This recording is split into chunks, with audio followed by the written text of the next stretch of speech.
Isang taxi naman po nagliyab sa may GMA Kamuning Station ng MRT kanina. May live report sa Emil Sumangil. Emil? Magandang hapon, Jiggy. Mabilis na binalot ng makapalausok ang ilalim ng MRT GMA Kamuning Station sa southbound lane ng EDSA. Mag-alas 11 na tanghali kanina.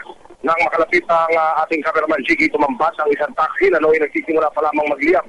Binombra ito ng fire extinguisher ng mga responding sibilyan hanggang sa dumating ang mini tanker ng barangay.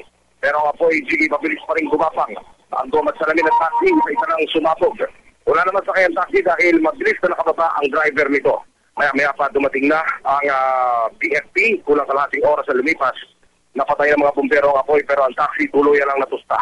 Ayon, Jiggy, sa taxi driver na ayaw nang magpakilala, bigla na lamang daw umusok ang kanyang sasakyan habang binapagtas niya ang extra.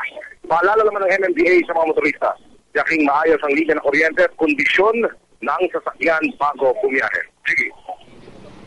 Emil, may idea na ba yung mga investigador kung ano yung maaaring pinagmula ng sunog sa taxing ito at kung anong klaseng gatong o fuel yung ginagamit itong taxi na to? Regular gasoline, Jiggy, yung gamit nitong taxi na ito na pag-aari ng Freedom Taxi Services Corporation. Yung pinagmulan ng apoy ay lumilitaw sa inisyal na pagsiyasat nitong Metropolitan Manila Development Authority na kuryente.